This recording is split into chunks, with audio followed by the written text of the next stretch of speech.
How's it going, everybody? Welcome to yet another video build guide by the Master Rays.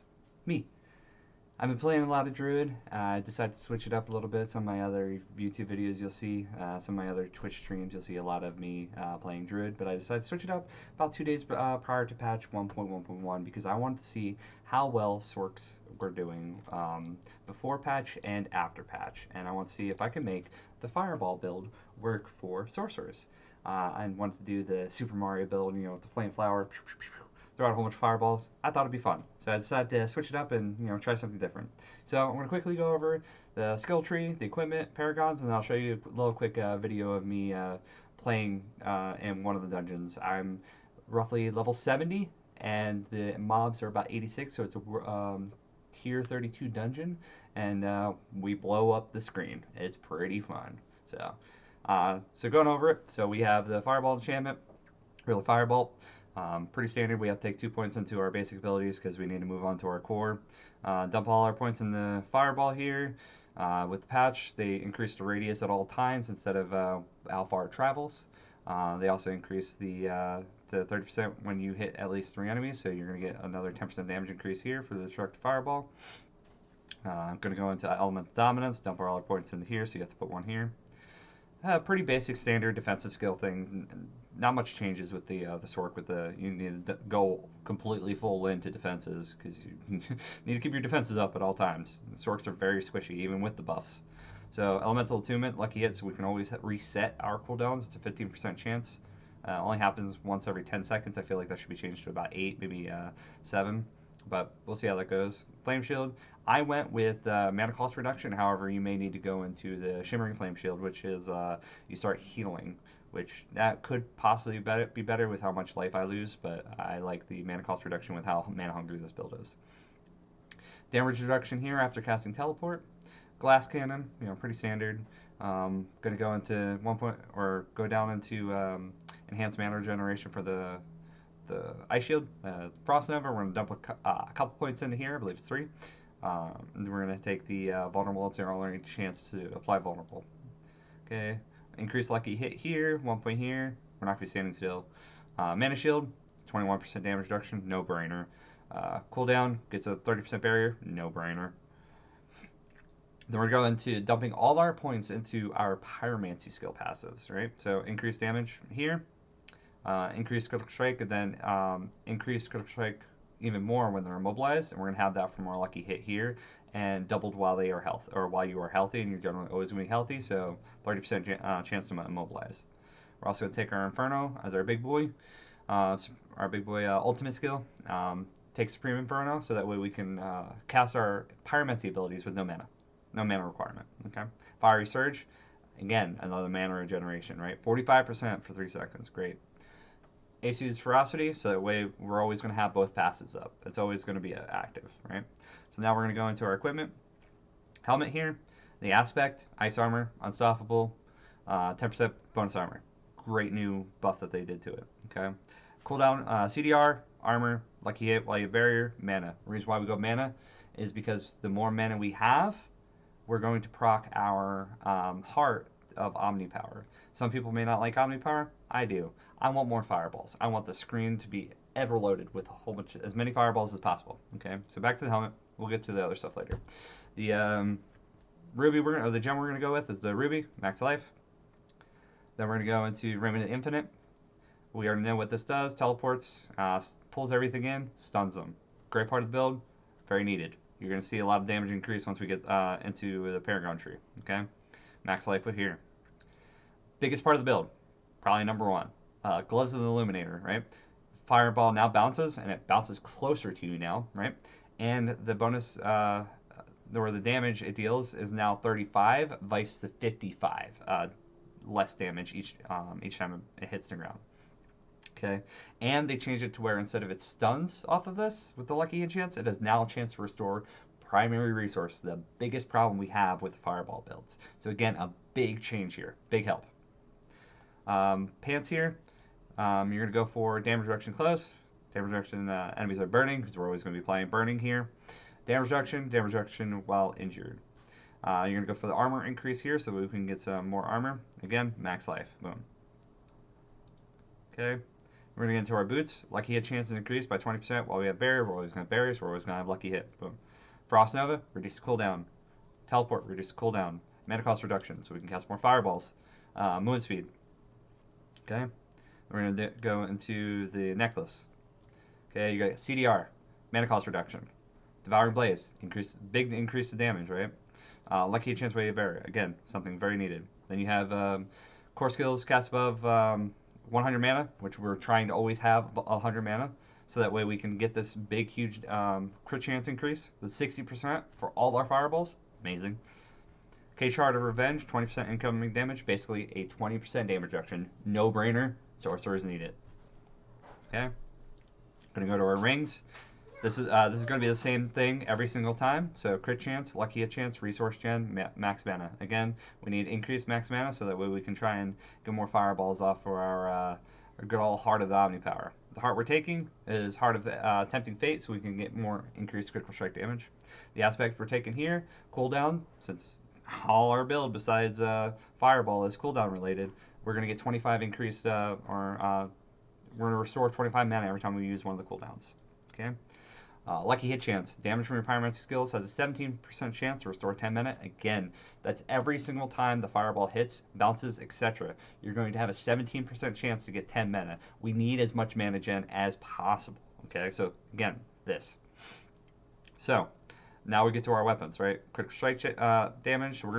I have two different variations. I have the one with the staff and the one with two one-handers. I think the two one-handers are going to be a little bit better because we're going to increase our cooldown reduction and increase our lucky hit chance and increase our chances to proc primary resource regen. Okay, so critical strike damage, damage to close, core skill, damage to burning. The aspect we're going to take here is the one that they just changed, Aspect of 3 Curses.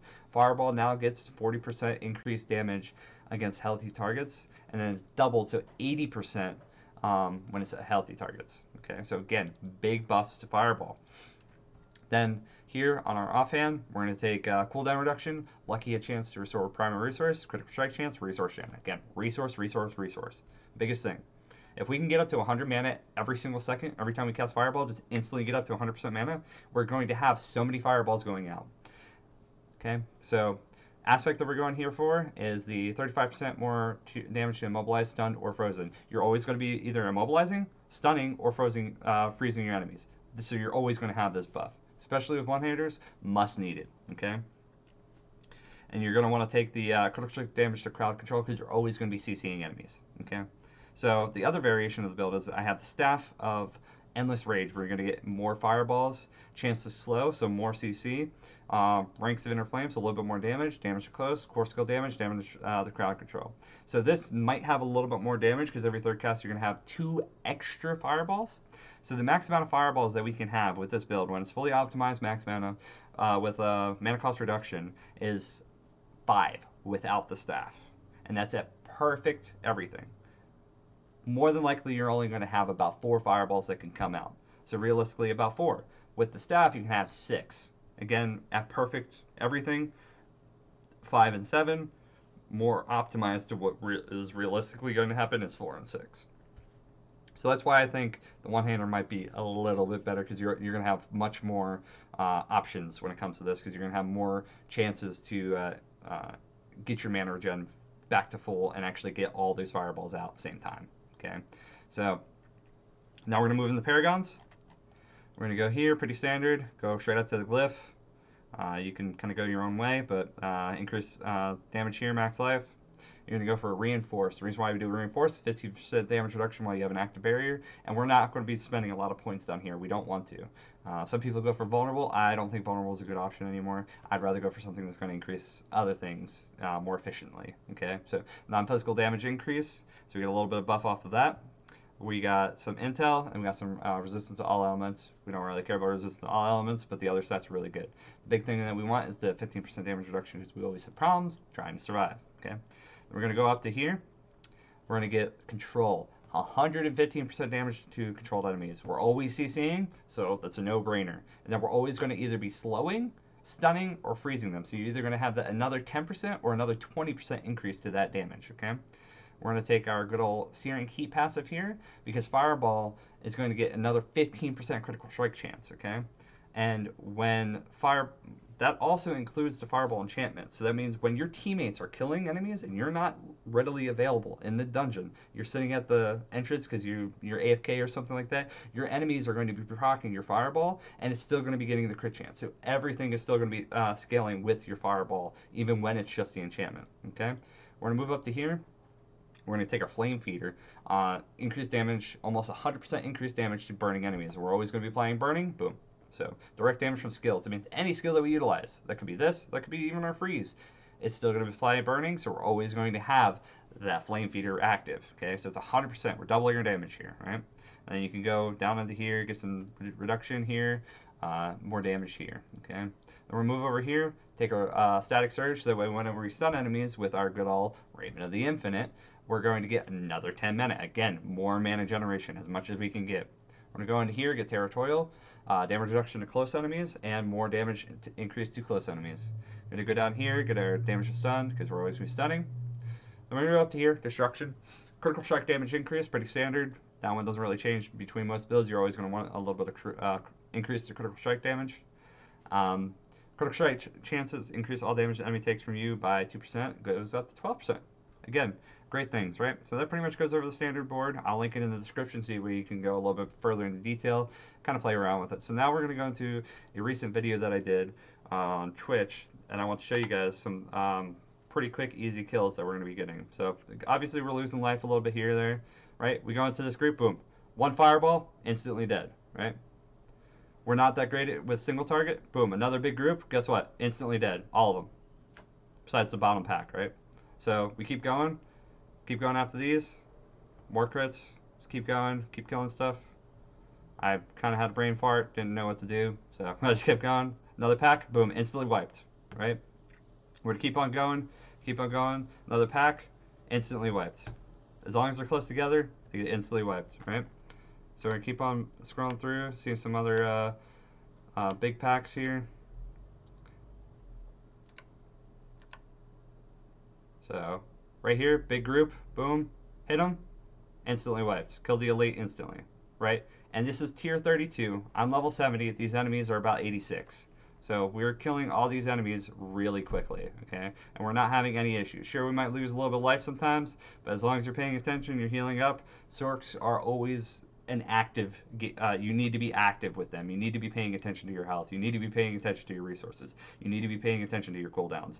This is by far the one and only class that you need to pay heavily attention to. And look at that. We pretty much wiped that pretty easily as well. You know, sure, we're losing a little bit of life, but you just got to pay attention and be big part of this build is placement and organizing the enemies so that way you're grouping them viably to just wipe them in one hit instead of casting multiple times. Again, single target is our biggest weakness. However, with the new changes, you want to focus towards more group oriented damage dealing than single target, because we're not going to be killing bosses anymore. It is much more efficient to just go through dungeons that do not have bosses.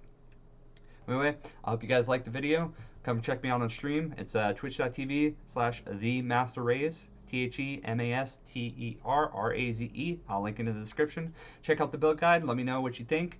If you think things should be changed, maybe there's more optimizations, let me know. I'm always here to theorycraft. Thanks, guys. Have a good one.